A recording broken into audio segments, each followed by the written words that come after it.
इतिहास के पन्नों में बहुत सी जंगें लड़ी गईं, लेकिन करबला की रेत पर जो कुर्बानी दी गई, वैसी मिसाल पूरी दुनिया में नहीं मिलती। जरा अपने दिल पर हाथ रखकर सोचिए, उस पिता पर क्या गुजरी होगी, जिसकी नन्ही सी बेटी उसे मौत के मुंह में जाने से रोकने के लिए एक जानवर के पैरों से लिपटकर भीख मांग रही हो। यह वाकया तब का है जब करबला के मैदान में इमाम हुसैन के सारे साथी और परिजन एक एक करके शहीद हो चुके थे। तन्हाई का आलम था और नवासा ए रसूल आखिरी बार मैदान की तरफ बढ़ने के लिए तैयार हुए। इमाम अपने वफादार घोड़े पर सवार हुए, आगे बढ़ने का इशारा किया, लेकिन वो घोड़ा जो हमेशा हवा से बातें करता था, आज अपनी जगह से हिलने को तैयार नहीं था।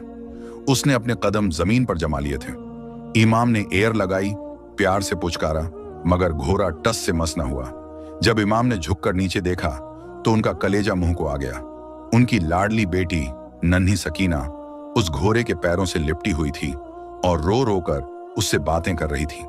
वो उस बेजुबान जानवर से कह रही थी, ऐ मेरे नाना के वफादार साथी, आज मेरी एक बात मान ले, मेरे बाबा को इस मैदान की तरफ मत ले जा। क्या तुझे दिखाई नहीं देता कि मेरे बाबा की हालत क्या है? जरा गौर से देख, मेरे बाबा 3 दिन के भूखे और प्यासे हैं।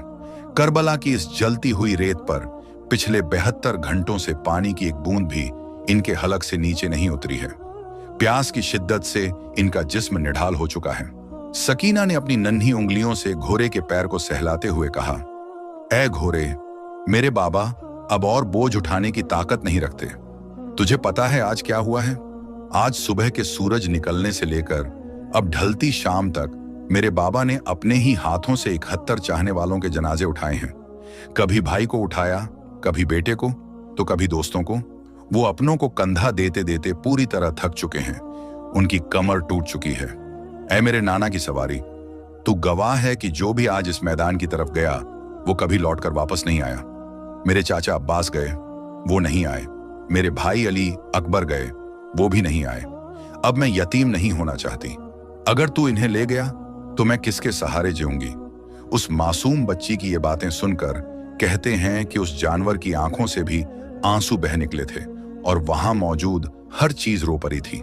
यह वो वाकया था जिसने कयामत तक के लिए इंसानियत को रुला दिया। दोस्तों, अगर सकीना की इस मोहब्बत और इमाम की कुर्बानी ने आपकी आंखों में भी आंसू ला दिए हैं, तो कमेंट में या हुसैन लिखकर अपनी हाजिरी जरूर